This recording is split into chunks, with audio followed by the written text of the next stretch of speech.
Okay fine. અને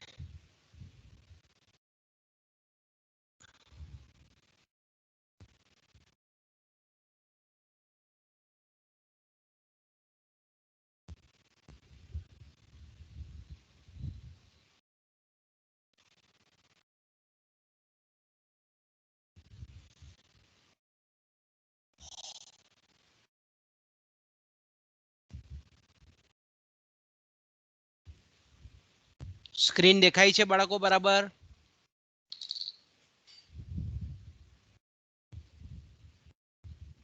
हाँ sir.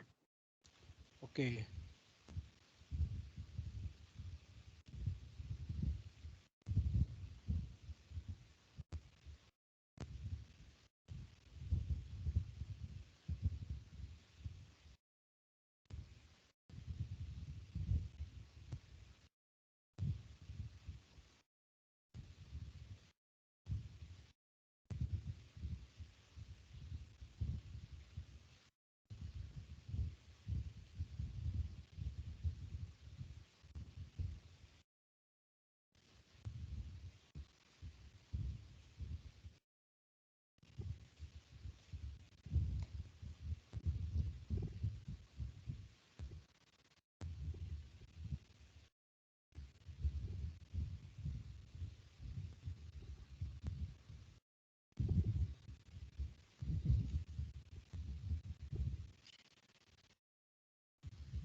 તો સવારે આપણે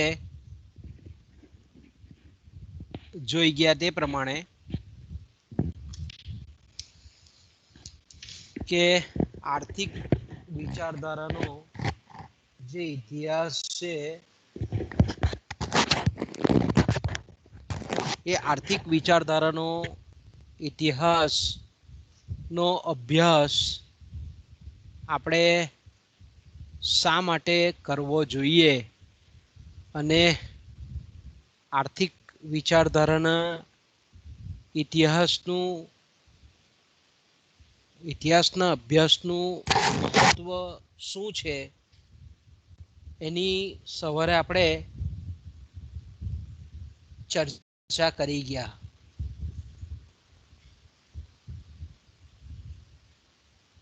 તો બાળકો આપણે જાણીએ છીએ તે પ્રમાણે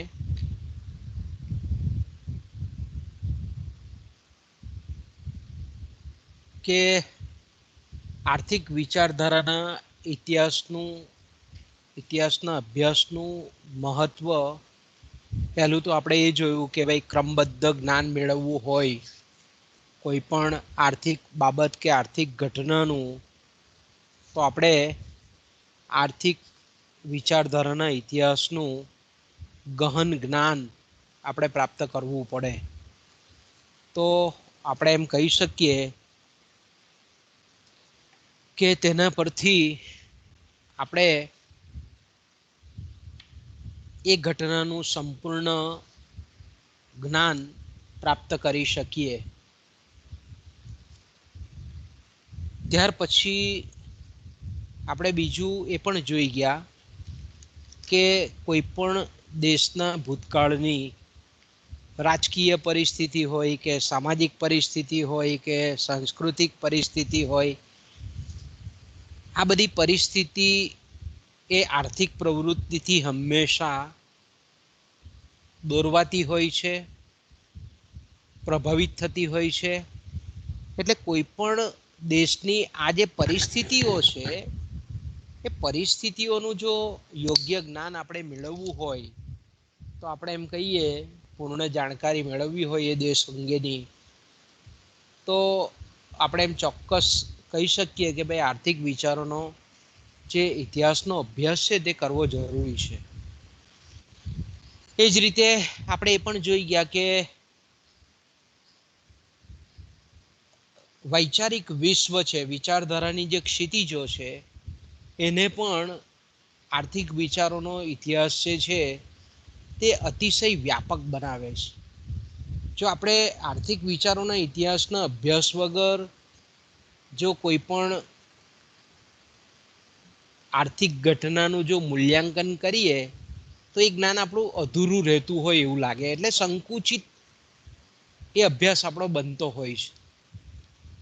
તો કોઈ પણ આર્થિક ઘટના કે આર્થિક સમસ્યા કે આર્થિક પ્રશ્નો વિશેનું જેને આપણે કહીએ પૂર્ણ જ્ઞાન, સ્પષ્ટ અને આત્મવિશ્વાસથી ભરપૂર જ્ઞાન પ્રાપ્ત કરવું હોય તો આપણે એમ ચોક્કસ કહી શકીએ કે આર્થિક વિચારધારાનો ઇતિહાસ આપણે જાણવો જોઈએ, ભણવો જોઈએ, અભ્યાસ કરવો જોઈએ. એ જ રીતે આપણે એ પણ જાણીએ છીએ કે કોઈ પણ સિદ્ધાંતની વાસ્તવિક પરખ મેળવવા માટે, કે કોઈ પણ સિદ્ધાંત છે તેની જો આપણે વાસ્તવિક પરખ મેળવવી હોય તો પણ આપણે એમ કહી શકીએ કે વાસ્તવિક પરખ મેળવવા માટે પણ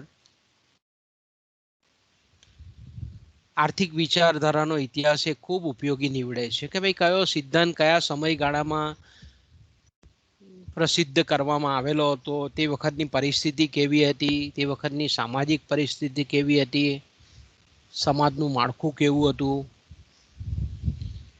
આ અંગેની આપણને સંપૂર્ણ જાણકારી ત્યારે જ પ્રાપ્ત થાય એ સિદ્ધાંત અને તત્કાલીન સમયની જે વાસ્તવિક પરિસ્થિતિ છે તે ત્યારે જ આપણને ખબર પડે કે ભાઈ આપણે આર્થિક વિચારોના ઇતિહાસનું જ્ઞાન બરાબર પચાવેલું હોય. એ જ રીતે આપણે એ પણ જોઈ ગયેલા હતા કે કોઈ પણ અર્થશાસ્ત્ર અને કોઈ પણ અર્થશાસ્ત્રી, એટલે કે અર્થશાસ્ત્ર અને અર્થશાસ્ત્રી વચ્ચેનું જે અંતર છે એ અંતર પણ આપણે એમ કહીએ કે જો જાણવું હોય, બે વચ્ચેનો ડિફરન્સ જાણવો હોય તો એના માટે પણ આ અભ્યાસ ખૂબ અગત્યનો છે. એ સવારે આપણે જોઈ ગયા. એ જ રીતે આપણે એમ કહીએ કે કોઈ પણ આર્થિક વિચાર હોય, સિદ્ધાંત હોય, તેનું જો નિરપેક્ષ આપણે મૂલ્યાંકન કરીએ એના કરતા જો આપણે એમ કહીએ કે જો સાપેક્ષ સમય અને સ્થળના સંદર્ભમાં જો એનું આપણે પૃથક્કરણ કરીએ તો આપણે એમ કહી શકીએ કે એ જ્ઞાન આપણે સારી રીતે મેળવી શકીએ. તો તેવા સંજોગોમાં આપણે એમ ચોક્કસ રીતે કહી શકીએ કે આર્થિક વિચારધારાનો જે ઇતિહાસ છે એનું પૂર્ણ કક્ષાનું જ્ઞાન, સાપેક્ષ જ્ઞાન ત્યારે જ આપણે મેળવી શકીએ કે જ્યારે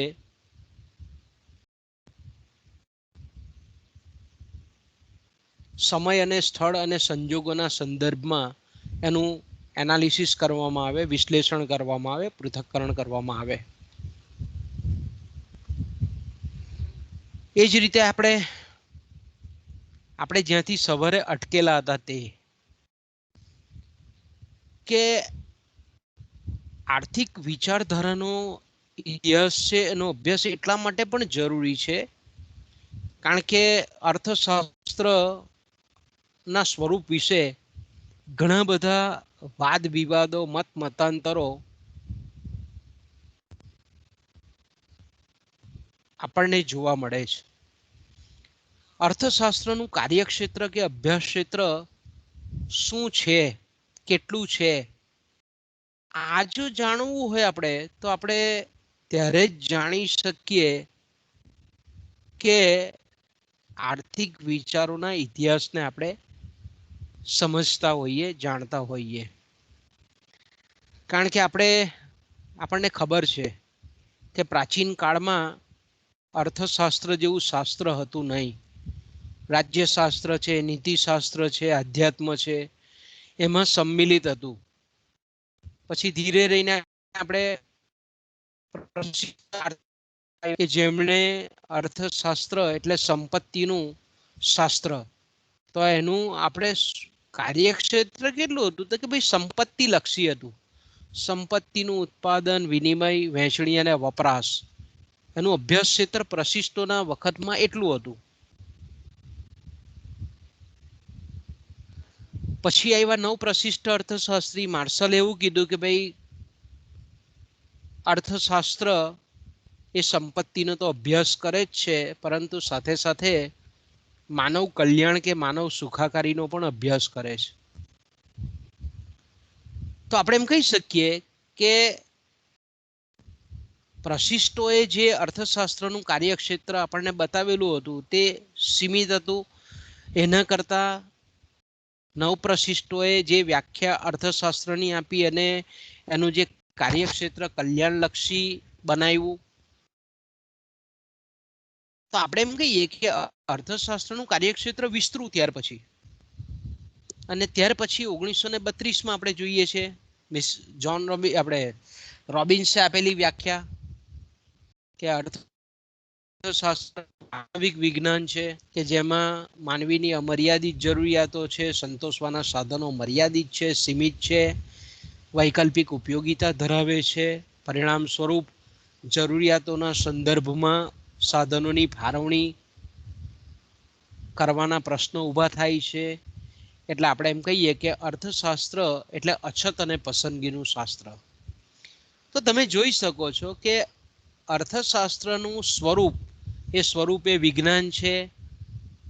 વિજ્ઞાન છે તો કેવું વિજ્ઞાન છે? વાસ્તવિક વિજ્ઞાન છે, આદર્શલક્ષી વિજ્ઞાન છે, સામાજિક વિજ્ઞાન છે. એના અભ્યાસ ક્ષેત્રમાં ખાલી સંપત્તિનો અભ્યાસ કરવાનો કે કલ્યાણલક્ષી બાબતોનો અભ્યાસ કરવાનો કે પછી અછત અને પસંદગીને સ્પર્શતા જે કંઈ પણ વ્યવહારો છે, વિનિમયો છે, એનો આપણે અભ્યાસ કરવાનો. તો આવા જે કંઈ પણ આપણે એમ કહીએ કે અર્થશાસ્ત્રીઓ વચ્ચે જે કંઈ પણ મતભેદ છે, મતમતાંતર છે, આર્થિક વિચારધારાનો ઇતિહાસનો જો અભ્યાસ કરવામાં આવે તો મતભેદ સરળતાથી દૂર કરી શકાય છે.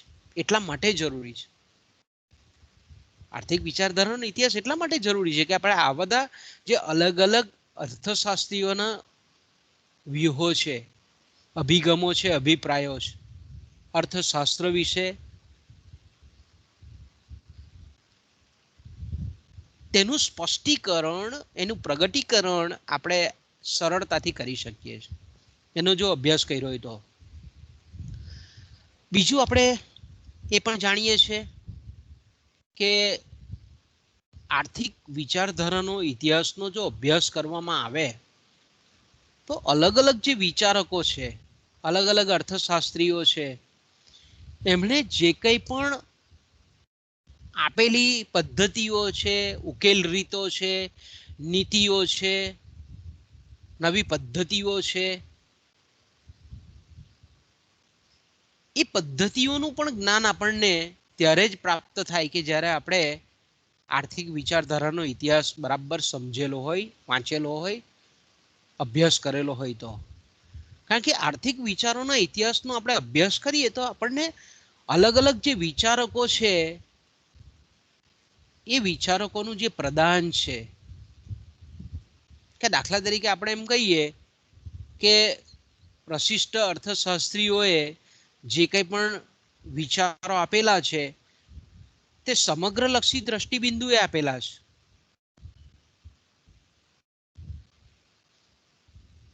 તો આપણને આ પ્રશિષ્ટોનું જે પ્રદાન છે તે સમગ્રલક્ષી દ્રષ્ટિબિંદુનું સમષ્ટિલક્ષી અભ્યાસ પદ્ધતિ પર આધારિત વિચારો છે એવું આપણને જ્ઞાન મળે છે. એ જ રીતે આપણે એમ કહીએ કે ઘણા અર્થશાસ્ત્રીઓએ વ્યાપ્તિ પદ્ધતિનો ઉપયોગ કરેલો છે, ઘણાએ નિગમન પદ્ધતિનો ઉપયોગ કરેલો છે, ઘણાએ સીમાંત પદ્ધતિનો ઉપયોગ કરેલો છે, ઘણાએ સૂક્ષ્મલક્ષી અભ્યાસો કરેલા છે. તો આપણે એમ કહીએ કે અલગ અલગ ઘણાએ આપણે કહીએ છીએ કે ગણિતનો ઉપયોગ કરી અને બીજગણિતની રીતે અર્થશાસ્ત્રના સિદ્ધાંતો સમજાવેલા છે, ઘણાએ ભૂમિતિનો ઉપયોગ કરેલો છે અને આર્થિક બાબતોને સમજાવેલા છે. માલ્થસ છે, માલ્થસનો વસ્તીનો સિદ્ધાંત આંકડાશાસ્ત્રની સમગુણોત્તર શ્રેણી, સમાંતર શ્રેણીના પરિપ્રેક્ષ્યમાં સમજાવેલો છે. હેરોડ અને ડોમરે આર્થિક વૃદ્ધિનું મોડલ આપેલું છે. આવા ઘણા બધા વિચારકો કે જેમણે ગણિતનો ઉપયોગ કરેલો છે, વિધેયોનો ઉપયોગ કરેલો છે, अलग अलग नमूनाओनो उपयोग कर्यो छे, आंकड़ाशास्त्रनी घणी बधी पद्धतिओनो उपयोग करेलो छे। कोईए गतिशील पद्धतिनो उपयोग कर्यो छे, कोईए स्थिर पद्धतिनो आर्थिक विश्लेषणनी पद्धतिनो उपयोग करेलो छे, कोईए खंड क्षेत्रीय अभ्यास करेलो छे। तो આપણે એમ કહીએ કે અલગ અલગ દ્રષ્ટિકોણથી अलग अलग વિચારકોએ अलग अलग આપણે એમ કહીએ કે અભ્યાસ પદ્ધતિનો ઉપયોગ કરેલો છે।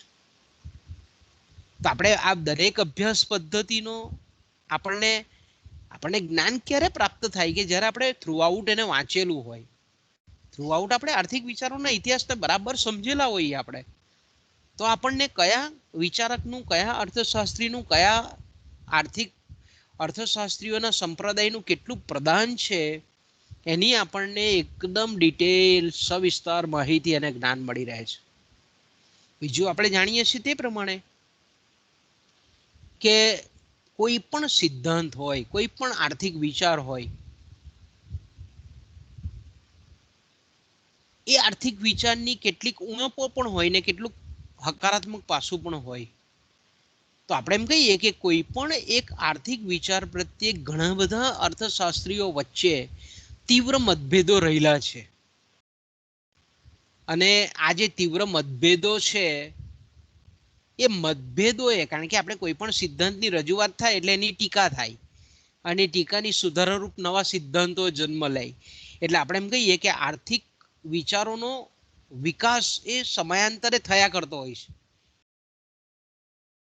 કે દાખલા તરીકે આપણે એમ કહીએ કે નાણાં પરિમાણનો સિદ્ધાંત 1911માં આપ્યો ઇર્વિંગ ફિશરે। નાણાં પરિમાણના સિદ્ધાંતની ઘણી બધી ટીકાઓ થઈ, કેન્સે ઘણી બધી ટીકાઓ કરી।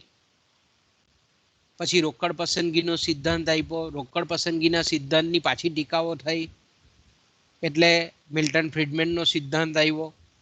તો આપણે એમ કહીએ કે કોઈ પણ સિદ્ધાંત છે એ સિદ્ધાંત આપણે એની જે કંઈ પણ આપણે એમ કહીએ કે સમીક્ષા થતી રહે, મૂલ્યાંકન થતું રહે, નવા ને નવા પાસા એમાં ઉભા રહે, તો દરેક પાસાઓને એક એક સરખી આપણે એમ કહીએ ને કે હાયરાર્કીમાં, જેને આપણે કહીએ છીએ એક પાયરીબદ્ધ, જેને આપણે કહીએ છીએ લિપિબદ્ધ, એ લિપિબદ્ધ કરવા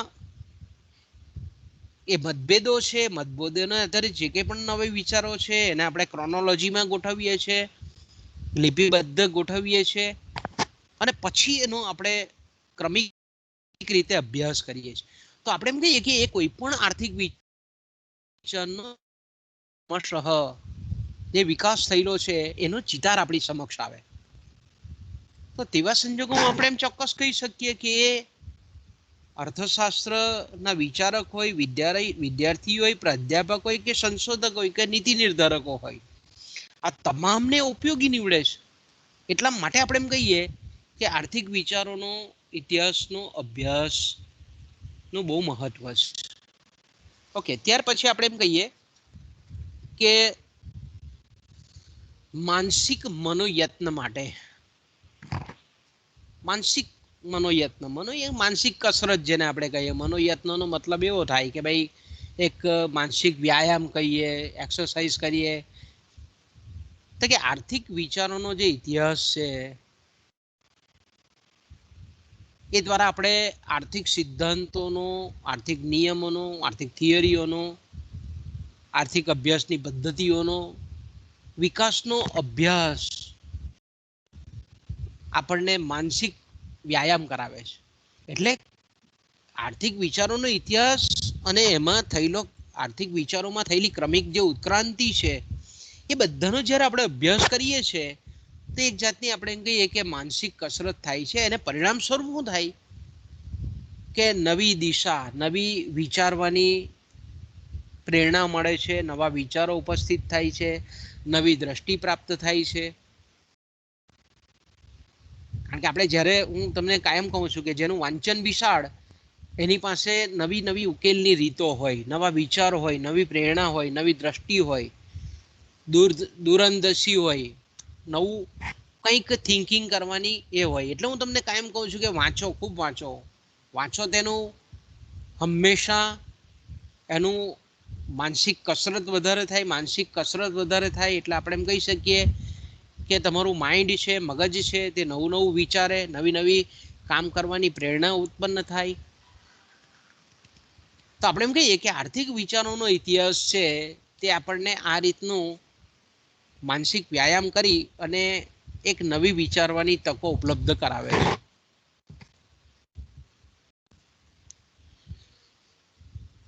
આ સિવાય પણ આપણે એમ કહીએ કે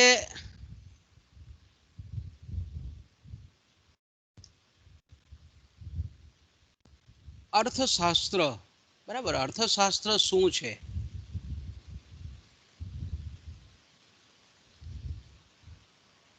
અર્થશાસ્ત્રનો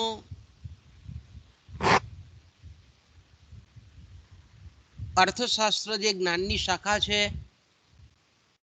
એની વ્યાપકતાનો ખ્યાલ આપણને આર્થિક વિચારોના ઇતિહાસ દ્વારા પ્રાપ્ત થાય છે. અર્થશાસ્ત્રમાં આપણે આગળ જોઈ ગયા કે કેટલા અર્થશાસ્ત્રીઓએ કયા વિચારકે કેટલું પ્રદાન કરેલું છે તેને સારી રીતે જાણી શકાય છે. અલગ અલગ વિચારધારા છે તેની સમીક્ષાત્મક કે તુલનાત્મક કમ્પેરેટિવ સ્ટડી કરી શકાય છે.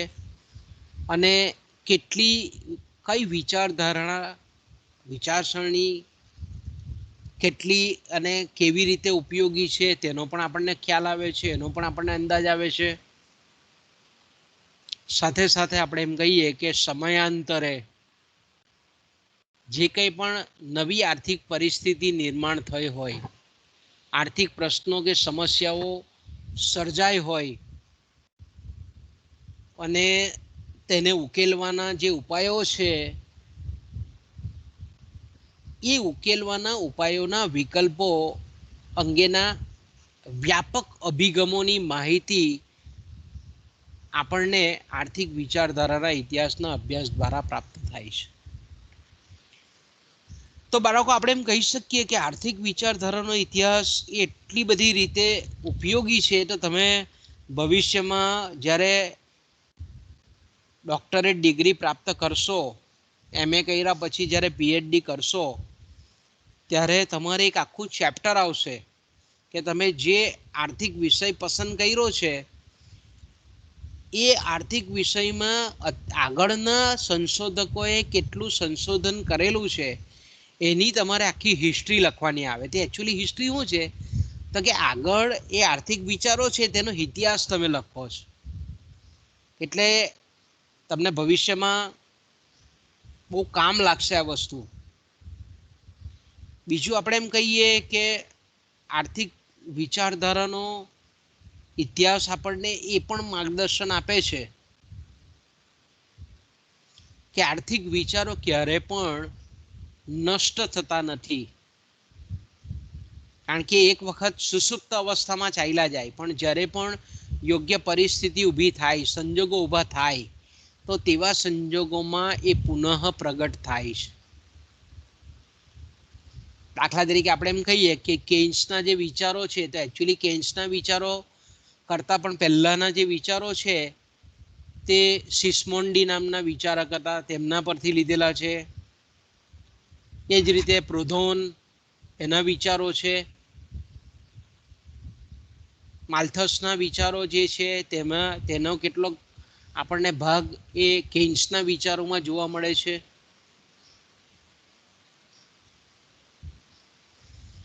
એટલે ટૂંકમાં આપણે એમ કહીએ કે જે તે સમયે એટલે કે ભૂતકાળમાં, પ્રાચીન સમયમાં જે સિદ્ધાંતો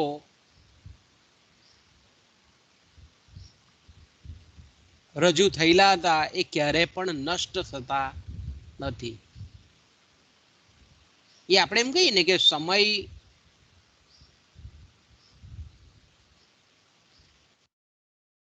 આવતા પુનઃ પ્રજ્વલિત થાય છે. એટલે આપણે એમ કહીએ કે ભૂતકાળના કોઈ પણ જે તે સમયના જે વિચારો છે તે ભલે અત્યારે આપણે એમ કહીએ કે અસ્વીકાર્ય છે, પણ એનો મતલબ એવો ક્યારે પણ કરી શકાય નહીં કે ભાઈ ભવિષ્યમાં પણ એ અસ્વીકાર્ય જ રહેશે. જો એ જ પ્રકારના સમય સંજોગો પાછા ઊભા થાય તો આપણે એમ ચોક્કસ કહી શકીએ કે પાછા સિદ્ધાંતો પુનર્જન્મ લે છે. તો બાળકો અહીંયા આપણો ટોપિક પૂરો થાય છે અને ત્યાર પછીનો જે આપણો ટોપિક છે આગળનો એ છે આપણી જે પ્રાચીન આર્થિક વિચારધારાઓ. હવે આપણે જે જોઈ ગયા તે પ્રમાણે કે આપણા જે ખાસ કરીને મેં કીધું તે પ્રમાણે કે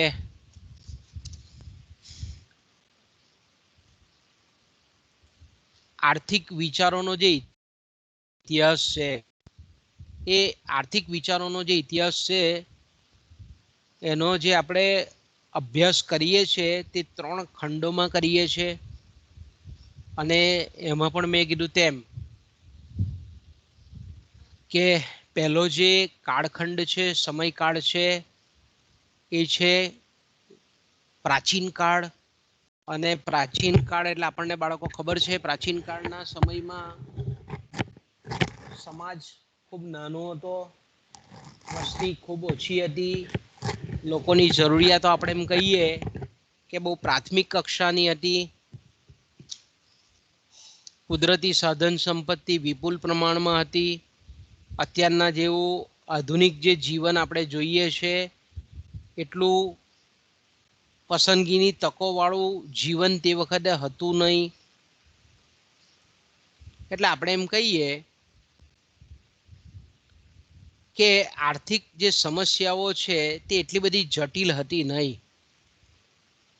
પણ ધીરે ધીરે મેં કીધું તેમ કે સમાજ વિસ્તરતો ગયો, વસ્તી વધી, જનસંખ્યા વધી અને પરિણામ સ્વરૂપ જોઈએ છે કે ધીરે ધીરે ઉત્પાદન પદ્ધતિ બદલાઈ, લોકોની જરૂરિયાતોમાં અનેક ગણો વધારો થયો, વિનિમયનું પ્રમાણ વધ્યું, અલગ અલગ વિજ્ઞાન અને ટેકનોલોજીમાં શોધ થઈ, વાહન વ્યવહારના સંદેશા વ્યવહારના સાધનો શોધાયા. પરિણામ સ્વરૂપ આપણે જોઈ શકીએ છીએ કે પ્રદેશો એકબીજાની નજીક આવ્યા. એટલે પ્રદેશો વચ્ચેની જે પોતાની જે સ્વાવલંબીપણું હતું, આત્મનિર્ભરતા હતી, એ ધીરે ધીરે આપણે એમ કહીએ કે લુપ્ત થવા માંડી. અને પરોક્ષ વિનિમય પ્રથા, વસ્તુ વિનિમય પ્રથાની જગ્યાએ શું આવ્યું? નાણું આવ્યું. એટલે નાણાંને લીધે આપણે એમ કહીએ કે પરોક્ષ વિનિમય એ શક્ય બન્યો. તો આપણે આપણા અભ્યાસક્રમમાં મેં કીધું તેમ કે પ્રાચીન કાળમાં અલગ અલગ દેશોમાં અલગ અલગ વિચારો હતા. બરાબર, પ્રાચીન કાળમાં આપણે જોઈએ તો અલગ અલગ દેશોમાં અલગ અલગ વિચારો હતા. આપણા અભ્યાસક્રમમાં મેં કીધું તેમ કે પહેલા જે વિચારકોનો આખો વર્ગ છે એ આપણને ખબર છે તે પ્રમાણે કે ગ્રીક, પ્રાચીન સમયની ગ્રીક આર્થિક વિચારધારા અને પ્રાચીન સમયની ગ્રીક આર્થિક વિચારધારા એ ઈસવીસન પૂર્વે, બરાબર, ઈસવીસન પૂર્વે આપણે એનો જે સમયગાળો જોઈએ તો ઈસવીસન પૂર્વે 8મી સદી ના જે કંઈ પણ આપણે એમ કહીએ કે પ્લેટો અને એરિસ્ટોટલ, આ જે બે વિચારકો છે એના વિચારોનો આપણે અહીંયા આર્થિક દ્રષ્ટિકોણથી અભ્યાસ કરવાનો છે. તો આપણે એની પૂર્વ ભૂમિકા પહેલાં ગ્રીકની જે પરિસ્થિતિ જે તે સમયની હતી, તમે હિસ્ટ્રીના વિદ્યાર્થી છો એટલે તમને એ વસ્તુની ખબર હશે જ કે પ્રાચીન સમયમાં એ ગ્રીક હોય કે ભારત હોય કે રોમન હોય કે યુરોપના કોઈ પણ દેશ હોય, પ્રાચીન સમયની જે સમાજ રચના હતી તે નૈતિક મૂલ્યો પર આધારિત હતી. એ કેવી હતી? નૈતિક મૂલ્યો પર આધારિત હતી. એટલે આપણે એમ કહીએ કે ધર્મ અને નીતિના વિચારો પર આધારિત હતી અને પરિણામ સ્વરૂપ આપણે એમ કહીએ કે ધર્મ અને આધ્યાત્મ નૈતિક મૂલ્યો પર આધારિત જે પ્રાચીન સમાજ રચના હતી એ પ્રાચીન સમાજ રચનાની વ્યવસ્થામાં આપણે એમ ચોક્કસ રીતે કહી શકીએ કે ધર્મ ગુરુઓ છે, સંત મહાત્માઓ છે, તત્વજ્ઞાનીઓ છે, એણે ફાળો આપેલો છે. કારણ કે એ લોકો આપણે એમ કહીએ કે સમાજને વૈચારિક નેતૃત્વ એ લોકો આપતા હતા. અને તે સમયે પ્રાચીન સમયમાં આપણે જાણીએ છીએ કે આર્થિક જીવન હતું એ સમાજ જીવનમાં ઓતપ્રોત હતું, સંકલિત હતું, સમાયેલું હતું. એટલે તે વખતે આપણે એમ કહીએ કે જેને આપણે શુદ્ધ આર્થિક વિચારો કહીએ, જેને આપણે સ્પષ્ટ જેને ઇકોનોમિક્સના વિચારો કહીએ, આર્થિક વિચારો કહીએ, એવા તે સમયે બહુ જ ઓછા વિચારો પ્રગટ થયેલા હતા. અને તેનું કારણ પણ મેં કીધું તેમ કે સમાજ જીવનમાં જ આર્થિક જીવન એ સંકલિત હતું. વસ્તુ વિનિમય પ્રથા હતી કે ભાઈ લુહાર છે તો દાતરડું બનાવે, ખેડૂતને આપે, અને ખેડૂત છે તો એના બદલામાં એને ઘઉં આપતો, ચોખા આપતો, શાકભાજી આપતો. તો આપણે એમ કહીએ કે આ સમાજ જીવનની અંદર એટલી બધી ઓતપ્રોત હતી આ બધી જે કંઈ પણ આર્થિક બાબતો હતી કે એને લીધે આર્થિક અલગ વિચારો કરવાની કોઈ આવશ્યકતા હતી નહીં તે વખતે. બીજું આપણે કહીએ કે તે સમયે વસ્તી અને માનવ જરૂરિયાતો આપણે આગળ ચર્ચા કરી ગયા તે પ્રમાણે બહુ મર્યાદિત હતી. સમાજ અને વ્યક્તિ સ્વાવલંબી હતા, આત્મનિર્ભર હતા.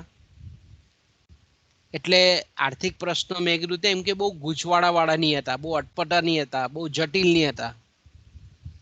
બીજું કે માનવ જરૂરિયાતોને સંતોષવાના સાધનો પણ વિપુલ હતા, એકદમ ભરપૂર માત્રામાં હતા. એટલે એને આપણે જરૂરિયાતોના સંદર્ભમાં સાધનો જ્યારે વિપુલ પ્રમાણમાં હોય ત્યારે એને આપણે સરળતાપૂર્વક સંતોષી શકાતી હતી.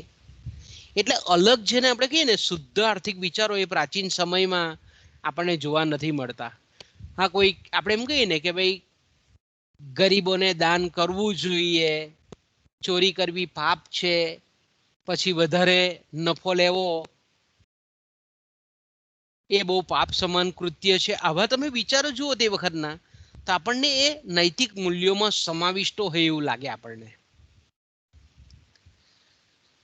હવે આપણે એમ કહીએ કે આ જે પ્રાચીન સમયની જે સમાજ રચના હતી એ મેં કીધું તેમ કે એ ભારત હોય, ભારત વર્ષ હોય, ગ્રીસ હોય, યુરોપ હોય કે કોઈ પણ દેશ હોય, પ્રાચીન સમાજ રચનાનું મૂળ માળખું હતું તે ધર્મ અને નીતિના વિચારો પર જ આધારિત હતું. ઓકે, હવે આપણે પર્ટિક્યુલર ટોપિક પર આવીએ. પ્રાચીન આર્થિક ગ્રીક વિચારધારા.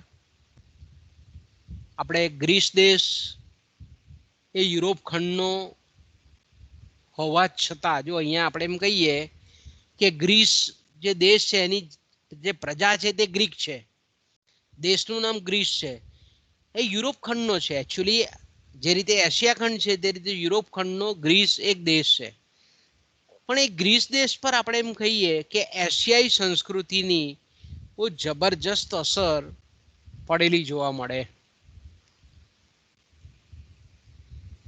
અને ગ્રીકો આપણે એમ કહીએ કે પ્રાચીન સમયમાં એટલે કે ઈસવીસન પૂર્વે 6ઠ્ઠી થી 8મી સદીમાં બહુ એડવાન્સ પ્રજા હતી ગ્રીકો, જે તે વખતે આધુનિક હતી.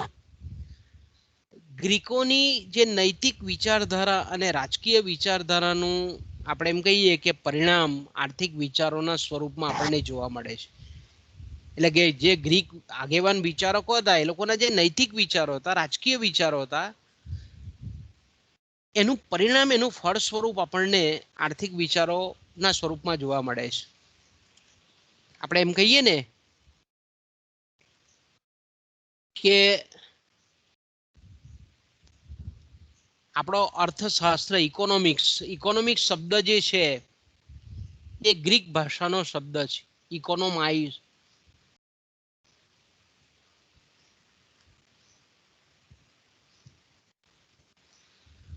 તો ગ્રીકે આપેલો શબ્દ છે, આપણે જે ઇકોનોમિક્સ શબ્દ કહીએ છીએ ઓઇકોનોમિક્સ એવું નામ છે. ઓઇકોન એટલે ગૃહ વ્યવસ્થા અને નોમિસ એટલે શાસ્ત્ર. એટલે એ લોકોની ભાષામાં ઇકોનોમિક્સ શબ્દ એટલે એને આપણે જો ગુજરાતી એનું અર્થઘટન કરીએ તો ગ્રહ વ્યવસ્થાનું શાસ્ત્ર, ઘર સંચાલનનું શાસ્ત્ર. તો આવો શબ્દ આપનાર ગ્રીક છે. વિચાર કરો કે ઈસવીસન પૂર્વે 8મી સદીમાં આપેલો શબ્દ છે. કોઈ પણ દેશના ઇતિહાસનું અથવા તો આપણે એમ કહીએ કે ઇતિહાસનું જેને આપણે ભૌતિક અર્થઘટન કહીએ છીએ. ભૌતિક મીન્સ આર્થિક અર્થઘટન. પહેલી વખત વિશ્વમાં એથેન્સના એટલે ગ્રીસનું આપણે જેને તે વખતનું પાટનગર કહેતા હતા, એથેન્સ મેઇન સિટી, એ એથેન્સના તત્વચિંતકોમાં ફિલોસોફરોમાં આપણને જોવા મળે છે. ઇતિહાસનું આર્થિક અર્થઘટન એટલે આર્થિક વિચારોના પરિપ્રેક્ષ્યમાં કોઈ પણ દેશના ઇતિહાસનું અર્થઘટન એ આપણને આ ગ્રીકોમાં જોવા મળે છે. એથેન્સના જે તત્વવિદો હતા, તત્વવિજ્ઞાનીઓ હતા, તત્વજ્ઞાનીઓ હતા, એ લોકોના વિચારમાં જોવા મળે છે. એટલે તમે વિચાર કરો કે એ લોકો કેટલા સમય કરતા કેટલા આગળ ચાલતા હોય એવું આપણને દેખાય. ઈસવીસન પૂર્વે 8મી સદીમાં જમીનને ખાનગી મિલકતની સંસ્થા તરીકેનો સ્વીકાર ગ્રીસ દેશમાં થયેલો જોવા મળે છે. વિચાર કરો, ઈસવીસન પૂર્વે 8મી સદીમાં ગ્રીસમાં જમીનની માલિકી ખાનગી વ્યક્તિ, તમારા મારા જેવો વ્યક્તિ, કોઈ કુટુંબ એ રાખી શકે એવો અધિકાર 8મી સદીમાં હતો. ઈસવીસન પૂર્વે એટલે અત્યારે 2021 ચાલે છે, તો 2021ની અંદર બીજા 800 વર્ષ ઉમેરો એટલે 2821 વર્ષ પહેલા ગ્રીકો જમીન ખાનગી વ્યક્તિ ધરાવી શકે, જમીનની ખાનગી માલિકી હોઈ શકે એવો સ્વીકાર એ ગ્રીસ સંસ્કૃતિમાં જોવા મળે છે.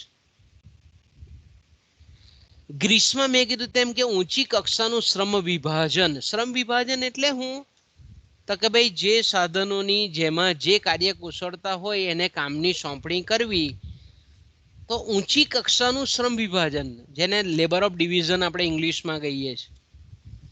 ઊંચી કક્ષાનું શ્રમ વિભાજન આપણને ગ્રીસમાં જોવા મળે છે. અને તે વખતે ઈસવીસન પૂર્વે 8મી સદીમાં ગ્રીસમાં વ્યાપાર થતો હતો. એટલે તમે વિચાર કરો કે ખેતી પણ કેટલી આધુનિક હશે, કારણ કે ખેત પેદાશો ઔદ્યોગિક એટલા ઉદ્યોગો હતા નહીં તે વખતે, પણ ખેત પેદાશોનું એક સ્થળેથી બીજા સ્થળે એ લોકો વેચાણ કરતા હશે. એટલે વ્યાપાર પણ તે વખતે ધમધમતો હતો ગ્રીસમાં. અને નાણાંનો ઉપયોગ સંસ્થાપિત હતો. ઈસવીસન પૂર્વે 8મી સદીમાં ગ્રીસમાં નાણું એક વિનિમયના માધ્યમ તરીકે કામ કરતું હતું. એટલે નાણું કામ કરતું હોય એનો મતલબ એમ કે વિનિમય સોદાઓનું પ્રમાણ વધારે હશે, લોકોની લેવડ દેવડ ખરીદ વેચાણ વધારે હશે, કારણ કે નાણાંનો ઉપયોગ તે વખતે થતો હતો. વસ્તુ વિનિમય પ્રથામાં આપણે જાણીએ છીએ કે કેટલીક મર્યાદાઓ હતી. તો એવા સંજોગોમાં આપણે એમ કહીએ, બાળકો અવાજ સંભળાય છે બરાબર? મને બોલજો જરાક, સામે રિપ્લાય આપો તો.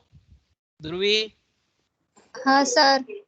હા, એટલે બંધ નહીં થઈ ગયું ને? બંધ થઈ તો પછી હારું કે મને ફોન કરી દેવાનો તરત, હે એવું હોય તો. ઓકે, સંભળાય છે ને બરાબર? હા સર. હા, આપણે આગળ ચાલુ રાખીએ હા થોડીક વાર.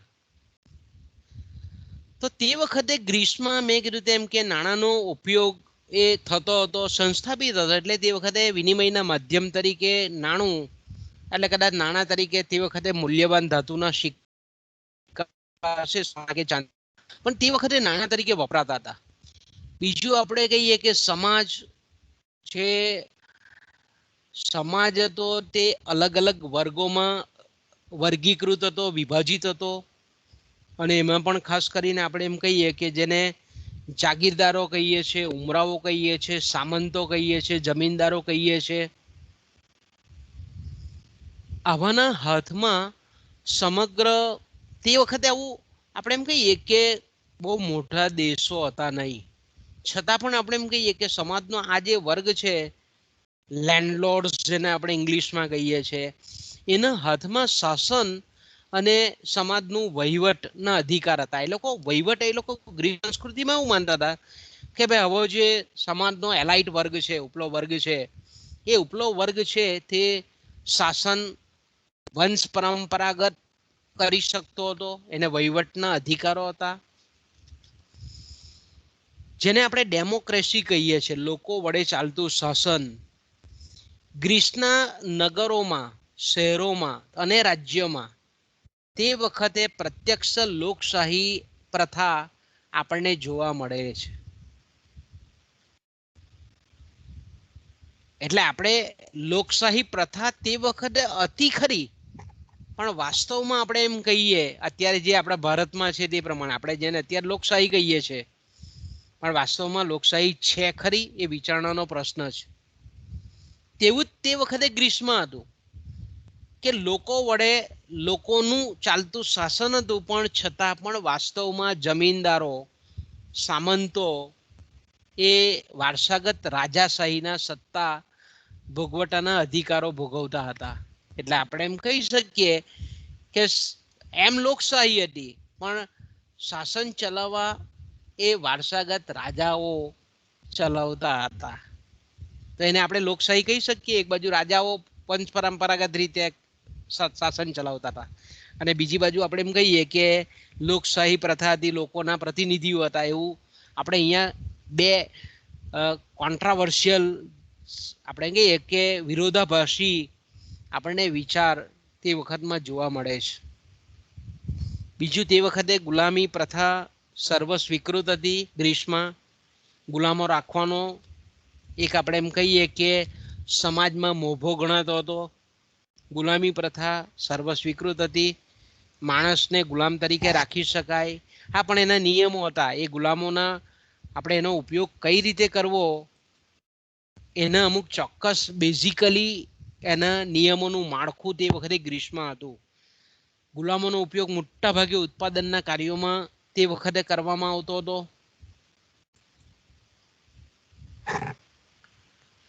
અને તે સમયે આપણે એમ કહીએ કે ગ્રીસમાં ગુલામોનું પ્રમાણ અને નિવાસી વિદેશીઓ, જેને નોન રેસિડેન્ટ કહીએ છીએ આપણે, એટલે ગ્રીસના પોતાના દેશના નાગરિકો નહીં, પરંતુ અન્ય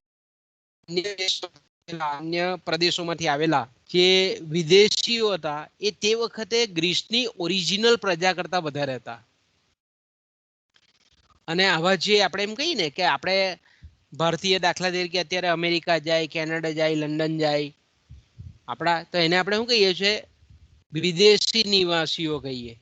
તો આવા જે બીજા દેશમાંથી ગ્રીસમાં સ્થાયી થયેલા હતા, એ લોકોને જમીન રાખવાનો, ખાનગી મિલકત રાખવાનો અધિકાર હતો નહીં.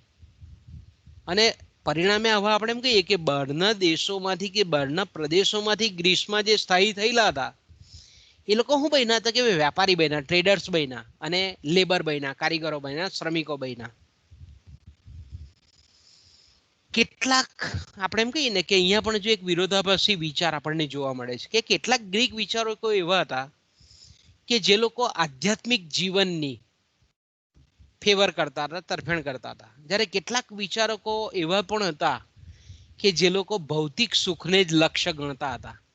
જો અહીંયા આપણે બે બાબતની આપણે એમ કહીએ કે માણસને સુખ, અહીંયા આપણને બે વિરોધાભાસ, બે વિચારધારાનો વિરોધાભાસ જોવા મળે છે. આપણે એમ કહીએ ને કે ભૌતિક સુખ જ એ જીવન કલ્યાણમાં વધારો કરે છે, જીવન ધોરણમાં વધારો કરે છે, એક વિચારધારા એવી હતી. અને બીજી વિચારધારા એવી હતી કે ભાઈ ભૌતિક વસ્તુઓનો મોહ નહીં, પણ આધ્યાત્મ, એટલે કે તમે કોઈક એવી કુદરત કે કોઈક એવી આપણે એમ કહીએ કે પરમાત્મા ને તમે જીવન અર્પણ કરો, તમારું સમગ્ર જે જીવન છે એ અમુક ચોક્કસ આવી દૈવી શક્તિઓ છે એ તરફનું જીવન જીવો, આધ્યાત્મ જીવન, આધ્યાત્મિક જીવન. તો આવી પણ ફેવર કરતા હતા. અને બીજી બાજુ આપણે એમ કહીએ કે માણસને સાચી કલ્યાણ અથવા તો સાચું સુખ ત્યારે જ પ્રાપ્ત થાય કે જો એને આપણે એમ કહીએ કે માણસ તરીકે એને ભૌતિક સુખ સંપત્તિ આપવામાં આવે. હા, પણ એટલું ચોક્કસ હતું કે ગ્રીકો એવું માનતા હતા કે ભાઈ સારા જીવન માટે સાહિત્ય ખૂબ જરૂરી છે. સાહિત્ય હોય તો લોકોનું જીવન ઉચ્ચ કક્ષાનું બને, કલા હોવી જોઈએ અને શાસ્ત્રોની જરૂર હોય છે. સારું જો સમાજનું જો સારું જીવન લોકોનું સમાજના લોકોનું સારું જે જીવન વ્યતીત કરવું હોય તો સારા સાહિત્યની રચના સમાજમાં થવી હોવી જોઈએ. કલા છે, અલગ અલગ કલા છે, સ્થાપત્ય કલા છે, ચિત્રકલા છે કે અન્ય જે કંઈ પણ કળા છે, એ કળાને વિકસાવવો અને અલગ અલગ જે શાસ્ત્રો છે, વિજ્ઞાનો છે, એની પણ જરૂર હોય છે એવું ચોક્કસપણે ગ્રીકો માનતા હતા. તો સમગ્ર જે ગ્રીક પ્રાચીન સમયની જે ગ્રીક આર્થિક વિચારધારા છે, એ સમગ્ર જે આર્થિક ગ્રીક વિચારધારા છે એના વિચારો આપણને આ બે વિચારકોમાં ખાસ જોવા મળે છે, એરિસ્ટોટલ અને પ્લેટો. એટલે આપણે એમ કહીએ કે એરિસ્ટોટલ અને પ્લેટો એ ગ્રીસના જ વિચારકો હતા અને એ લોકોના વિચારો છે તેમાં આપણને સ્પષ્ટ આર્થિક વિચારો એ લોકોએ આપેલા હોય એવી આપણને એક સમજૂતી પ્રાપ્ત થાય છે. એટલે આપણા અભ્યાસક્રમમાં આ બે તત્વજ્ઞાનીઓ જે છે એરિસ્ટોટલ અને પ્લેટો, કારણ કે આ બધી બહુ મલ્ટિપલ પર્સનાલિટી વાળા માણસો હતા. એરિસ્ટોટલ એ ખગોળ વિજ્ઞાની પણ હતા, અવકાશ શાસ્ત્રી પણ હતા, અર્થશાસ્ત્રી પણ એને આપણે કહી શકીએ, સારા વિદ્વાન રાજપુરુષ પણ કહી શકાય, તત્વજ્ઞાની પણ હતા. અલગ અલગ આપણે એમ કહીએ કે એ લોકોનું દરેક ક્ષેત્રમાં બહુ ઊંડું જ્ઞાન હતું. એટલે એનો આપણે અહીંયા આર્થિક દ્રષ્ટિકોણથી એ લોકોના જે વિચારો છે એને અહીંયા આપણે ખાલી અભ્યાસમાં લઈએ છીએ. પરીક્ષામાં તમને પૂછે છે કે ગ્રીક આર્થિક વિચારકોના વિચારોની સવિસ્તાર સમજ આપો, અથવા તો તમને વ્યક્તિગત પર પૂછે કે ભાઈ પ્લેટોના આર્થિક વિચારો જણાવો, એરિસ્ટોટલે આપેલા એરિસ્ટોટલની આર્થિક વિચારણા વિશેની માહિતી આપો. તો આપણે એમ કહીએ કે પ્લેટો, ઓકે, પહેલા જે છે તે છે પ્લેટો. તો કે પ્લેટો જે છે, તો કે પ્લેટોની જો વાત કરીએ આપણે,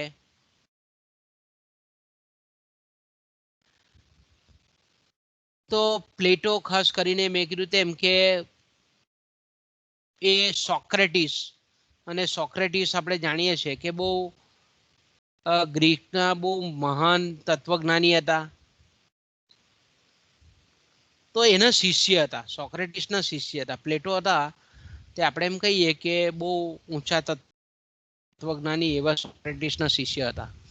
અને એમના જે વિચારો છે તેને આપણે સરળતા ખાતર અલગ અલગ વિભાગોમાં વહેંચી દઈએ છીએ.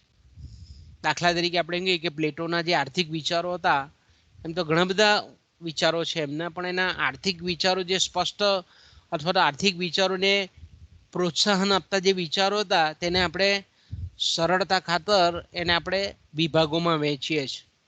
ધારો કે પહેલું તો આપણે એમ કહીએ કે રાજ્યની ઉત્પત્તિ, કે કોઈ પણ રાજ્ય, હવે રાજ્ય શબ્દ જ્યારે અર્થશાસ્ત્રમાં વપરાય ત્યારે અહીંયા એક બહુ તમારા મગજમાં બહુ ક્લિયર કટ થવું જોઈએ કે રાજ્ય એટલે અહીંયા દેશના સંદર્ભમાં છે, એક કન્ટ્રીના સંદર્ભમાં છે. રાજ્ય એટલે આપણે એમ કહીએ કે કોઈક દેશનું રાજ્ય, આપણે દાખલા કે ભારત દેશનું ગુજરાત રાજ્ય એવું નહીં.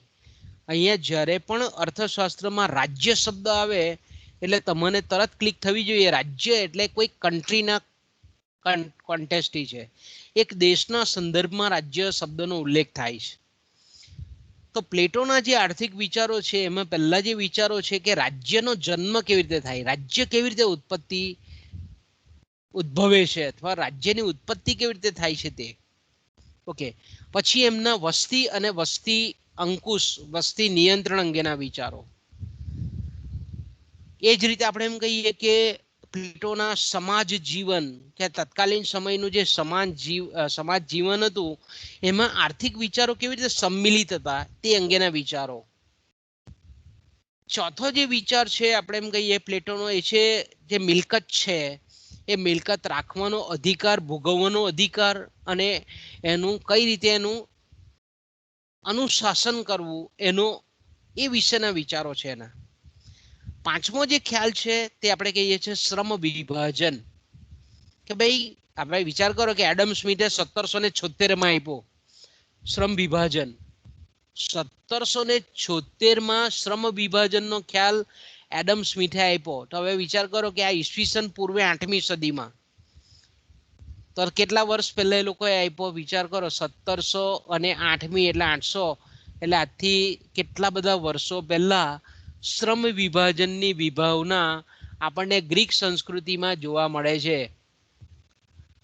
ગુલામી અને સમૂહ જીવન એટલે ગુલામોના જે કંઈ પણ વિચારો છે ગુલામી પ્રથા અંગેના એ, અને જે વસવાટોની તરહ હતી, વસાહતો હતી અને સમૂહ જીવન અંગેના જે વિચારો છે, આ રીતે આપણે પ્લેટોના જે વિચારો છે એને આપણે 6 હેડિંગમાં, 6 મુદ્દાઓમાં અભ્યાસની સરળતા ખાતર એને આપણે વેચી દઈએ છીએ. ઓકે, એમાં પહેલો જે મુદ્દો છે એ છે રાજ્યની ઉત્પત્તિ. તો ભાઈ પ્લેટો માનતા હતા કે વ્યક્તિની, માણસની, મનુષ્યની જે જરૂરિયાતો છે એમાંથી રાજ્યનો ઉદ્ભવ થાય છે. જો રાજ્યની ઉત્પત્તિ, જેને સમગ્ર આપણે કન્ટ્રી કહીએ છીએ, દેશ કહીએ છીએ, એની ઉત્પત્તિ કેવી રીતે થાય, એનો ઉદ્ભવ કેવી રીતે થાય, તો પ્લેટો અહીંયા બહુ સ્પષ્ટ રીતે કહે છે કે રાજ્યની ઉત્પત્તિ માટે માણસ અને માણસની જરૂરિયાત ખૂબ મહત્વનું પરિબળ છે. કારણ કે કોઈ પણ માણસ હોય છે તે સ્વયં આત્મનિર્ભર હોતો નથી, સ્વાવલંબી હોતો નથી, પરિપૂર્ણ હોતો નથી. માણસને જે કંઈ પણ ઈચ્છાઓ થાય છે તે કેવી હોય છે? ઘણી બધી હોય છે, અનેક ઈચ્છાઓ થાય. માણસનું મન કેવું છે આપણે જાણીએ છીએ, ચંચળ છે. એટલે માણસની ઈચ્છાઓ કેવી છે? અમર્યાદિત ઈચ્છાઓ છે. અને એ અમર્યાદિત ઈચ્છાઓ છે, અગણિત ઈચ્છાઓ છે, તેને કોઈ માણસ પોતાની જાતે સ્વયં પોતાની રીતે પૂરી કરી શકતો નથી. એટલે માણસ છે, મનુષ્ય છે, તે 100% ક્યારે પણ પરિપૂર્ણ નથી. અને બીજું આપણે એમ કહીએ કે એની ઈચ્છાઓ અમર્યાદિત છે. એટલે શું થાય કે એક બાજુ ઈચ્છાઓ અનેક છે, અનંત છે, અગણિત છે, અને બીજી બાજુ માણસની પોતાની શક્તિ છે, પોતાની સાધનો છે, તે મર્યાદિત છે. એટલે શું થાય કે દરેક વ્યક્તિના કિસ્સામાં હોય. એટલે દરેક વ્યક્તિ શું થાય કે પરસ્પરની જે જરૂરિયાતો છે, પરસ્પરની જરૂરિયાતોનો મેળ સાધવા માટે, એકબીજાની જરૂરિયાતોને પહોંચી વળવા માટે એ લોકો એકબીજાની નજીક આવે. અને નજીક આવે એટલે આપણે એમ કહીએ કે પહેલા આપણે કહીએ કે નજીક આવે એટલે નાની વસાહત થાય. બરાબર, આપણે કહીએ કે પહેલા જોઈએ છે આપણે માનવ સંસ્કૃતિનો ઇતિહાસ, તો આપણને ખબર છે કે ભાઈ પહેલા માણસ ભટકતું જીવન જીવતો હતો. પછી ધીરે ધીરે નદી કિનારે એ સ્થાયી થયો, પછી કુટુંબનો વિસ્તાર થયો, પછી આપણે એમ કહીએ કે એનું જોઈને બીજા માણસો પણ એ એકબીજાની જરૂરિયાતને સંતોષવા માટે એકબીજાની નજીક સ્થપાયા. એટલે ગામની સ્થાપના થઈ, નાનો કસ્બો થયો, કસ્બામાંથી ગામ થયું, ગામમાંથી મોટું ગામ, મોટું ગામમાંથી શહેર થયું, શહેરમાંથી ધીરે ધીરે ધીરે ધીરે આપણે એમ કહીએ કે રાજ્ય, જેને આપણે કન્ટ્રી કહીએ છીએ, એવા દેશની ઉત્પત્તિ થઈ. એટલે આપણે એમ કહીએ કે આ રીતે માણસોની અમર્યાદિત જરૂરિયાતો છે, અને માણસ સ્વયં આત્મનિર્ભર નથી, સ્વાવલંબી નથી, પૂર્ણપણે પરિપૂર્ણ નથી, પૂર્ણ પુરુષોત્તમ નથી. આપણે એમ કહીએ કે ભાઈ ભગવાન જેવું બી નથી કે ભાઈ જે વસ્તુ જોઈએ તો તરત એકલો તરત કહીને ભાઈ તરત વસ્તુ ઊભી થઈ જાય. તો એ વસ્તુમાં આપણે એમ કહીએ એકબીજાની જરૂરિયાતોને પહોંચી વળવા માટે આ રીતે વસાહતોની રચના થાય. અને વસાહતોની રચના થાય એટલે ધીરે ધીરે આપણે એમ કહીએ કે ઉત્પાદનની પ્રક્રિયા હાથ ધરાય, ઉત્પાદનના સાધનોનું સંયોજન થાય, વસ્તુનું ઉત્પાદન થાય, વિનિમયની પ્રવૃત્તિ થાય, આર્થિક પ્રવૃત્તિ વિસ્તરે. અને મેં કીધું તેમ કે જેમ ઉત્પાદન અને વિનિમયની આર્થિક પ્રવૃત્તિ આગળ વધે તેમ તેમ વસાહતોની જરૂરી બને. વસાહતો એટલે આપણે એમ કહીએ કે વસવાટો એ ધીરે ધીરે ધીરે ધીરે મોટા થતા જાય. અને આવી વસાહતો જ્યારે અમુક પ્રમાણમાં મોટી થાય એટલે ધીરે ધીરે રાજ્યની ઉત્પત્તિ થાય. રાજ્ય એટલે મેં કીધું તેમ કે દેશ ઉત્પન્ન થાય. પછી આપણે એમ કહીએ કે રાજ્ય એટલે પ્લેટોનું અહીંયા મૂળ જે લોજિક હતું, મૂળ જે તત્વજ્ઞાન હતું તે એવું હતું કે રાજ્યનો ઉદ્ભવ થવા પાછળનું જો કોઈ પરિબળ હોય તો એ આર્થિક પરિબળ છે. આર્થિક કારણોસર જ રાજ્ય, શહેર, વસાહત, ગામ અથવા તો આપણે એમ કહીએ કે દેશની ઉત્પત્તિ થાય છે. અને એક વખત રાજ્યનો ઉદ્ભવ થયો એટલે વિનિમયની પ્રક્રિયા ઝડપી બને. જે સોદાઓનું પ્રમાણ છે, લેવેચ થાય, ખરીદી વેચાણ થાય, જે વધે, ઝડપી વધે. ઓકે. જો પ્રાચીન સમયના વિચારો છે એટલે મેં કીધું તેમ કે આપણે માંગનો નિયમ છે એવા વિચારો વ્યવસ્થિત નથી. આ છૂટાછવાયા વિચારો છે. એક તમને ક્રમબદ્ધતા આમાં ઓછી જોવા મળે. આપણને જેને કાર્યકારણના નિયમો કહીએ છીએ, કારણ અને પરિમાણ, આ સંબંધને સમજાવતા સિદ્ધાંતો આપણને પ્યોર સ્વરૂપમાં પ્રાચીન સમયના વિચારોમાં જોવા મળતા નથી. ધીરે ધીરે તમે જુઓ કે પછી જેમ જેમ સમય પસાર થતો જાય છે તેમ તેમ અર્થશાસ્ત્રના સિદ્ધાંતો રચાતા જાય છે. અત્યારે તમને આપણે એમ કહીએ કે તમને બધું મિક્સ લાગે. તમે અત્યારે ઇકોનોમિક્સ નથી ભણતા એવું લાગે. અત્યારે તમે હિસ્ટ્રી ભણતા હોય, પછી આપણે એમ કહીએ કે કંઈક આર્થિક વિચાર ભણતા હોય, કંઈ અધ્યાત્મ ભણતા એવું લાગે. કારણ કે આ પ્રાચીન સમયના વિચારો છે, એટલે પૂર્વ વૈજ્ઞાનિક વિચારો જેને આપણે કહીએ છીએ તે છે. ઓકે. ત્યાર પછી આવે છે વસ્તી નિયંત્રણ. કે પ્લેટો જે છે તે એક આદર્શ રાજ્યની વાત કરે કે ભાઈ આઈડિયલ સ્ટેટ કેવો હોવો જોઈએ, એક દેશ કેવો હોવો જોઈએ, એક આદર્શ પ્રકારનો દેશ કે ભાઈ એ દેશની જે વસ્તી છે તેને સારી સગવડ આપી શકાય. તો તમે વિચાર કરો કે ઈસવીસન પૂર્વે 8મી સદીમાં પ્લેટો આપણને એમ કહે છે કે કોઈ પણ રાજ્યમાં બેસ્ટ, જ્યારે શ્રેષ્ઠ રાજ્ય, આદર્શ આઈડિયલ સ્ટેટ કહીએ છીએ, એમાં વસ્તીની સંખ્યા 1540 હોવી જોઈએ. કેટલી હોવી જોઈએ? 1540. આખા દેશની વસ્તી, આખા રાજ્યની વસ્તી 1540 હોવી જોઈએ. તો આપણને તો અત્યારે એવું લાગે કે એક ગામડું 10-10 હજારની વસ્તી વાળું તો એક ગામ છે.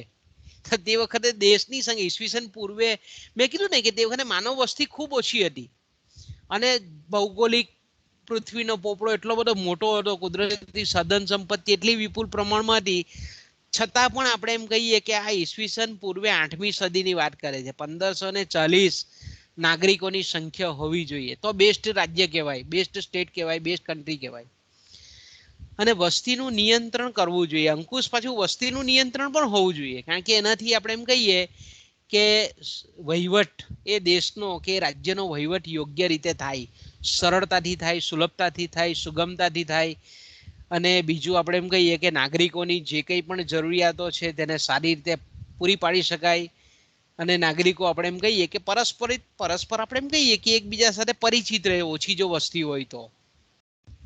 એટલે આપણે એમ કહીએ કે ચીજ વસ્તુ અને સેવાઓનું આદાન પ્રદાન બહુ સરળતાથી ચાલે, એ લોકોની કહેવાની ભાવના એવી હતી.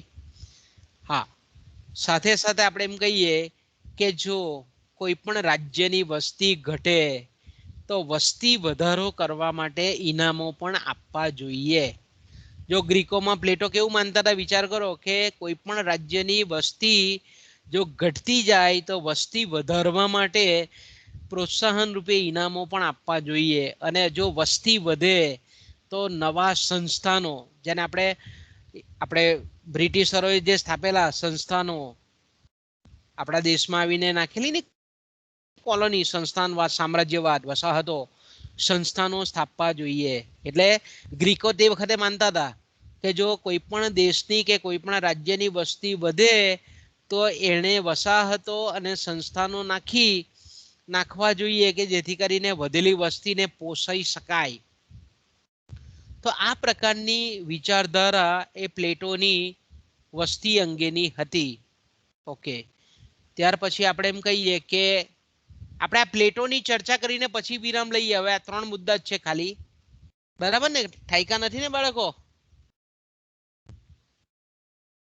હલો, ઊંઘી નથી ગયા ને? આપણે આ 3 મુદ્દાની, હા બસ બસ એક્ટિવલી રહેજો જરાક. આમ ચા પીને બેસજો, જો ચાનો કપ લેતા લેતા પીરિયડ ભરજો. હા, ઓકે. આપણે આગળ પછી પ્લેટોના સમાજ જીવન વિશેના વિચારો. ઓકે. તો કે પ્લેટો એવું માને છે કે સમાજનું વર્ગીકરણ કે વિભાજન જરૂરી માને છે. અને એમાં પણ આપણે એમ કહીએ કે શાસક વર્ગ અને શાસિત વર્ગ એ બે અલગ હોવા જોઈએ. પ્લેટો આપણને એવું કહે છે કે જે શાસક વર્ગ છે, જે સત્તાની ધુરા સંભાળનાર વર્ગ છે, સત્તાધારી વર્ગ છે, એમાં ખાસ કરીને આપણે એમ કહીએ કે રાજ્યના જે કંઈ પણ તાત્વિકો છે, તત્વજ્ઞાનીઓ છે, તત્વવેત્તાઓ છે, પછી જે મોટા મોટા જમીનદારો છે, અને આપણે એમ કહીએ કે સૈન્યના જે આગેવાન યોદ્ધાઓ છે, સેનાપતિઓ છે, એ સત્તાધારી વર્ગમાં આવે. અને તેઓ જો એ લોકો એમ કે પ્લેટો એવું કહે છે કે તેઓ સંપત્તિની સામૂહિક માલિકી ભોગવે. એટલે એ લોકો માનતા હતા કે ભાઈ આવો જે સત્તાધારી વર્ગ છે, સામૂહિક માલિકી એટલે શું? તો કે ભાઈ જમીન જે છે તેને આપણે સામૂહિક માલિકી સામૂહિક સાધન કહીએ. તો એ સામૂહિક માલિકી ભોગવવાનો અધિકાર કોને હતો? તો કે ભાઈ આ શાસન કરતા જે વર્ગ હતો, સત્તાધારી વર્ગ હતો, તેને હતો. ઓકે, બીજું આપણે એમ કહીએ કે પ્લેટોની જે અગત્યની જે વિચારધારા હતી તે લોકશાહી પ્રથાનો વિરોધ કરતા હતા. લોકશાહીનો વિરોધ કરતા હતા.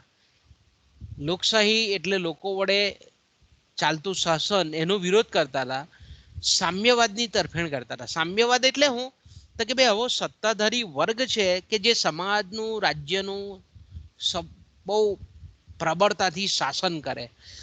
એટલે આપણે એમ કહીએ કે પ્લેટો ઈસવીસન પૂર્વમાં એવું માનતા હતા કે ભાઈ સત્તાધારી વર્ગ કેવો છે? એકદમ આમ પાવરફુલ હોવો જોઈએ કે જે દેશનું સંચાલન સારી રીતે કરી શકે. એટલે સામ્યવાદની તરફેણ કરતા હતા. એરિસ્ટોટલ એના કરતા ઊંધું માને છે. એરિસ્ટોટલ આના કરતા ઉલટી વિચારધારા છે. પ્લેટો એવું માને છે કે સામ્યવાદ હોવો જોઈએ, કારણ કે તેઓ એવું માનતા હતા કે પ્લેટો એવું માનતા હતા કે શાસન ચલાવવાની જે કુશળતા છે તે અમુક જ વર્ગમાં હોય. એ જન્મજાત હોય, એ લોહીમાં હોય, લોહીમાં વણાયેલી હોય. અને જન્મજાત જે આવડત હોય અને તાલીમ હોય કે પરંપરાગત રીતે આપણે એમ કહીએ કે શાસન ચલાવતા હોય, એટલે એને જ આપણે એમ કહીએ કે સત્તાધારી વર્ગમાં મૂકવા જોઈએ, શાસનકર્તા તરીકે મૂકવા જોઈએ. બીજું, પ્લેટો જે છે તે વ્યવસાયની દ્રષ્ટિએ પણ સમાજનું વિભાજન કરે છે. વ્યવસાય કે ભાઈ પ્રોફેશન જે છે, કે પ્લેટો એવું માનતા હતા કે ભાઈ જુદા જુદા જે વ્યવસાયો છે એ વ્યવસાયની દ્રષ્ટિએ પણ સમાજનું વિભાજન થયેલું હોવું જોઈએ. ખેડૂતો છે, ખેડૂતનો આખો વર્ગ, જેને આપણે ઉત્પાદક વર્ગ કહીએ છીએ, પ્રકૃતિવાદીઓ. પછી જે કાપડ વણનારો વર્ગ છે, બાંધકામ ક્ષેત્રમાં કામ કરનારો, જે કડિયા કામ કરનારો વર્ગ છે, કારીગરો છે, શ્રમિકો છે, ખેતી ક્ષેત્રમાં કામ કરતા જે શ્રમિકો છે, ઇવન આપણે એમ કહીએ કે ખાણકામ કરતા ખાણિયાઓ છે, પછી જે મોચીઓ છે, આ બધા વર્ગને વ્યવસાયિક દ્રષ્ટિએ અલગ અલગ સમાજના વિભાજનમાં અલગ અલગ વર્ગમાં મૂકવામાં આવતા હતા. અને આવો જે વર્ગ છે જેને આપણે શાસિત વર્ગ કહીએ છીએ, શોષિત વર્ગ જેને આપણે કહીએ છીએ, એને મિલકત રાખવાનો કોઈ અધિકાર હતો નહીં. મિલકત એ લોકો ધરાવી શકતા નહીં. હા, પણ પોતાની સેવાની કિંમત લઈ શકતા હતા. પણ જેને આપણે એમ કહીએ ને કે સામૂહિક જે મિલકત છે, સંપત્તિ છે, એ ધરાવવાનો અધિકાર આ લોકોને હતો નહીં. જે આપણને તે વખતે ઓડ લાગતું હતું આ વિચારો. બીજું આપણે એમ કહીએ કે પ્લેટોના જે વિચારો હતા મિલકત અને એનું અનુશાસન, કે સામાન્ય રીતે આપણે એમ કહીએ કે મિલકત, આપણે આગળના મુદ્દામાં જ ચર્ચા કરી ગયા કે જે શાસન કરતા વર્ગ હતો, ઉમરાવો હતો, યોદ્ધાઓ હતા, તત્વજ્ઞાનીઓ હતા, એ લોકોને આપણે કહીએ કે મિલકત રાખી શકતા હતા. અને એ લોકોની જ્યારે એ લોકોનું મૃત્યુ થાય તો એના વારસામાં એ સંપત્તિના જે કંઈ પણ વાઇસરાયના હકો હતા, એ હકો એની પછીના ઉત્તરાધિકારીઓ હતા, એના વંશમાં જે આવતા જે ઉત્તરાધિકારીઓ હતા, એ લોકોને એ સંપત્તિના વારસાઈના હકો એને મળતા હતા. શાસક વર્ગ અને શ્રમિક વર્ગને મેં કીધું તેમ કે આવા સંપત્તિ રાખવાનો, મિલકત રાખવાનો, ઉપરના જે આપણે જોઈ ગયા તે પ્રમાણે ખેડૂતો, વણકરો, કડિયાઓ, કારીગરો, ખેત મજૂરો, ખાણિયાઓ, મોચીઓ, આવા જે હતા એને આવી કોઈ પણ સંપત્તિ રાખવાનો, મિલકત રાખવાનો અધિકાર હતો નહીં. અને ખાસ કરીને મેં કીધું તેમ કે જે શ્રમિક વર્ગ હતો, શાસક વર્ગ અને અન્ય જે કંઈ પણ હતા, એ લોકોને હવે કોઈ વારસાઈના હક પણ હતા નહીં. ઓકે. અને છેલ્લો જે મુદ્દો છે, આપણે એમ કહીએ કે પ્લેટોના વિચારોમાં એ ખાસ કરીને શ્રમ વિભાજન. ઓકે, શ્રમ વિભાજન. જો તમે આપણે આર્થિક વિચારધારાનો ઇતિહાસ ક્રમિક રીતે જે ઉત્ક્રાંતિ પામે તે જુઓ.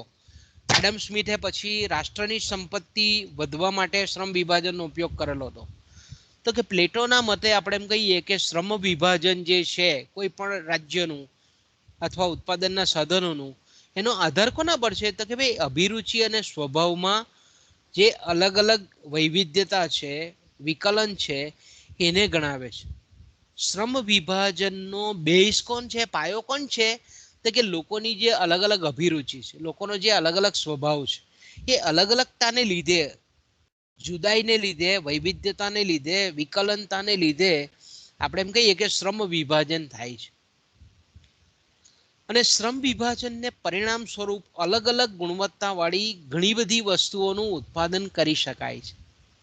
અને શ્રમ વિભાજનને પરિણામે આપણે એમ કહી શકીએ કે વ્યક્તિમાં રહેલી જે કંઈ પણ કુદરતી શક્તિ છે, કુદરતી આવડત છે, એનો યોગ્ય ઉપયોગ કરી શકાય છે. એટલે આપણે એમ કહીએ કે જે માણસને જે કામમાં અનુકૂળતા હોય એને જો કામની સોંપણી કરવામાં આવે તો એને એ કામ વણાઈ ગયેલું હોય, લોહીમાં વણાઈ ગયેલું, એટલે ખૂબ સારી રીતે ઓછા સમયે અને બહુ ઝડપથી એ કામ બહુ વ્યવસ્થિત રીતે કરે.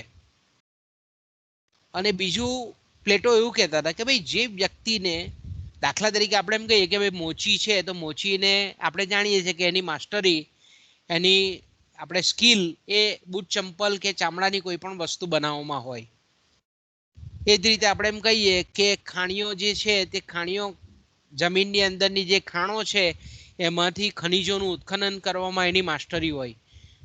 કાપડ બનાવનારો જે વણકર છે તે ખબર છે કે ભાઈ કાપડ ખૂબ ઓછા સમયે ખૂબ ઝડપથી બને. તો અહીંયા પ્લેટો આપણને એવું કહે છે કે જે માણસમાં જે આવડત કુદરતી છે એને જો એ રીતે કરવામાં આવે, એટલે તમે અહીંયા વિચારી શકો કે સ્વેર વિહારી પદ્ધતિ, શ્રમ વિભાજન અને સ્વેર વિહારી પદ્ધતિના મૂળ આપણને આ વિચારોમાં દેખાય છે. એટલે જ્યારે શ્રમ વિભાજન દ્વારા જે માણસને જે કુદરતી કામમાં અનુકૂળતા છે એને જો કામ કરવામાં આવે તો એ સરળતાથી અને ઓછા સમયમાં ઘણા બધા એકમોનું પુષ્કળ પ્રમાણમાં ઉત્પાદન કરી શકે છે. એટલે આપણે એમ કહીએ કે પ્લેટોએ પહેલી વખત શ્રમ વિભાજન અને વિશિષ્ટીકરણનો ખ્યાલ અર્થશાસ્ત્રમાં આપેલો છે એમ આપણે કહી શકીએ. પ્લેટોના વિચારો ઈસવીસન પૂર્વે 8મી સદીમાં છે. એમણે પહેલી વખત શ્રમ વિભાજન અને વિશિષ્ટીકરણના આ રીતે વિચારો આપેલા છે.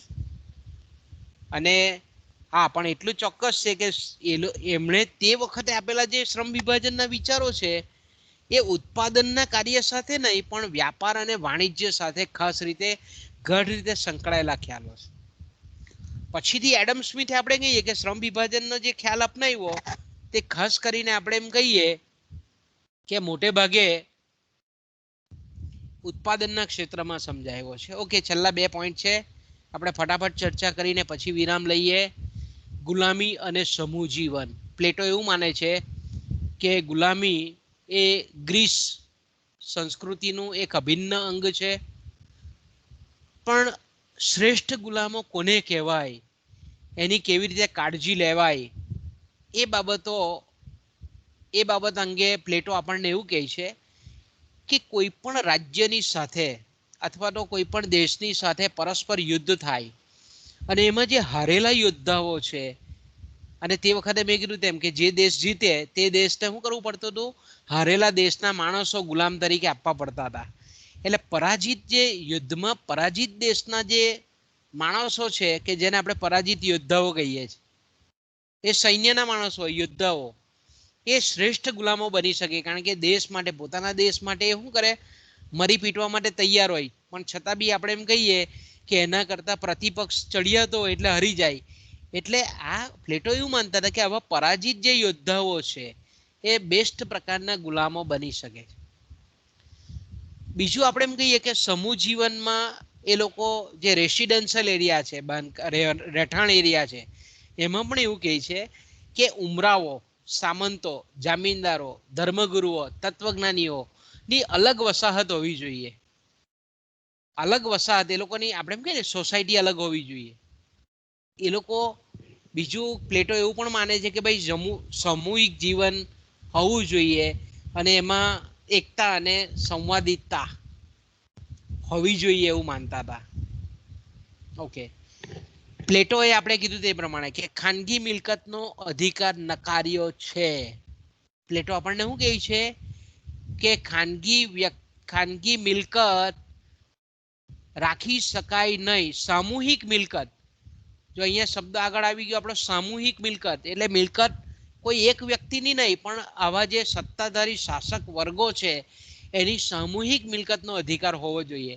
પણ વ્યક્તિગત કોઈ એક પર્ટિક્યુલર કુટુંબની ખાનગી મિલકત રાખવાનો જે અધિકાર છે એને પ્લેટોએ નકારેલો હતો. અને મૂલ્ય વિશે છેલ્લો વિચાર એનો આપણે જોઈ લઈએ પ્લેટોનો. પ્રાચીન આર્થિક ગ્રીક વિચારધારા અન્વયે વસ્તુનું મૂલ્ય, વસ્તુની કિંમત, પ્લેટો એવું માને છે કે દરેક ચીજ વસ્તુની અંદર એ નોટબુક હોય, માટી હોય, પેન્સિલ હોય, રબર હોય, કપડાં હોય, અનાજ હોય, શાકભાજી હોય, દરેક ચીજ વસ્તુની અંદર પહેલેથી જ મૂલ્ય જેવો કોઈ ગુણ નક્કી પ્રમાણમાં હોય છે અને તે પ્રમાણે જેની કિંમત નક્કી થાય છે અને એ પ્રમાણે જેની કિંમત લેવાય છે. ઓકે તો બાળકો, અહીંયાથી આપણે વિરામ લઈએ, કારણ કે અહીંયાથી પણ તમે બરાબર થાકી ગયા હશો. તો હવે અહીં આપણે આપણા લેક્ચરને પૂર્ણ કરીએ.